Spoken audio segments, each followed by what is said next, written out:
Split pea soup. Well, I know, Amanda. It just doesn't seem fair to have this thick of a fog when I need to run so many errands today. Shelby drawled out as she tapped on the cigarette she was smoking to dump ash in the small metallic ashtray on the table before her. Yeah, it is just like the split pea soup that Granny used to make. I stepped outside this morning and I could hardly breathe. It is a solid mass out there. I've been sitting here waiting it out all morning. I couldn't possibly drive in all this. I wouldn't be able to see to keep the car on the road. She took a long drag off her cigarette and blew up into the air above her. She didn't want to smoke outside. The fog was too overwhelming, so she risked it and smoked indoors, something she hadn't done in years.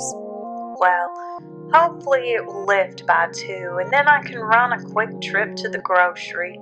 I will be by after that to do your nails.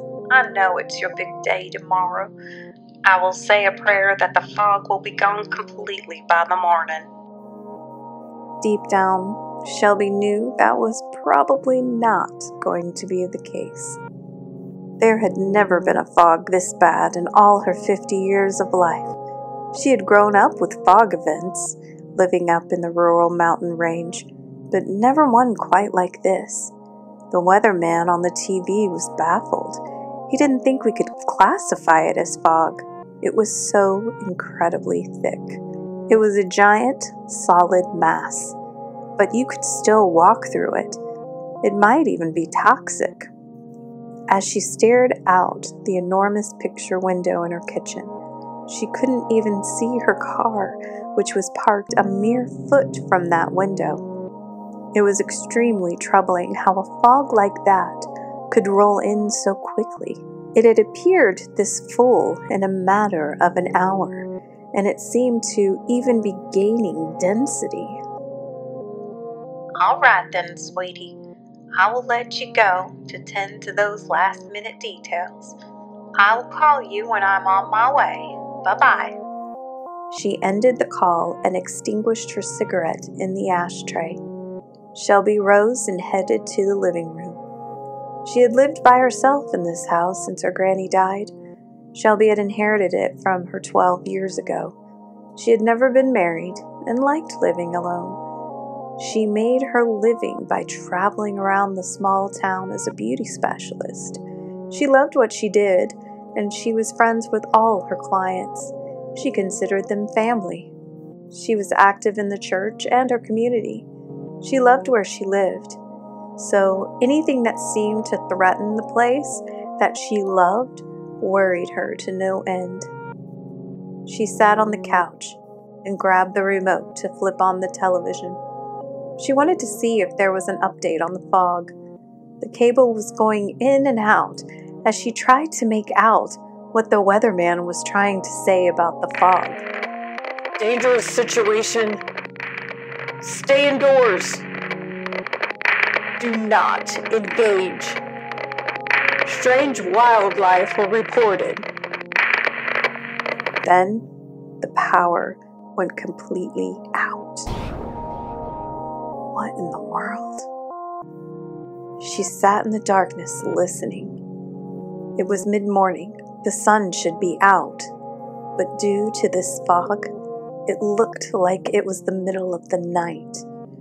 There was no moon or stars to illuminate anything. It was pitch black madness. She reached for her phone. Her cellular service was completely out now. There was nothing. No contact with the outside world. Just silence. Just silence and darkness. The air felt thinner as she found it harder to breathe. She sat and shook. This was the most terrified she had been in her life.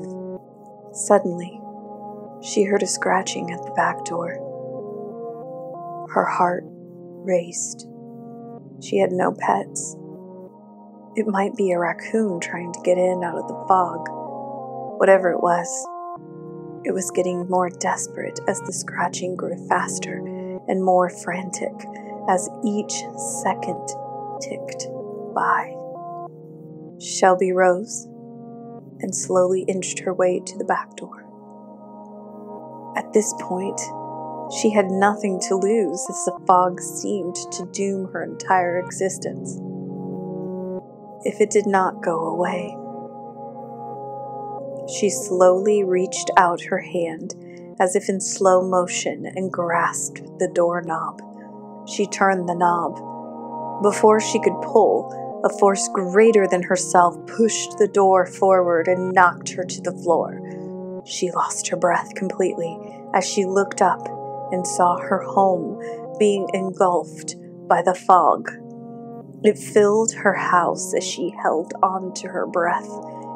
In a matter of seconds, her home melted away, and Shelby found herself on the ground of nothingness. She was trapped inside the fog. There was nothing but the fog. As she gasped for her last breath, she realized the fog was the monster. The fog takes everything. The fog leaves nothing. The fog doesn't even leave you. The fog will consume all she had ever known, and she won't even be a speck of anything. Her memories were fading away as she became non-existent. Nothing existed now. Nothing had ever existed after the fog wiped it all away. So don't ever open the door to the fog. The fog will forget you.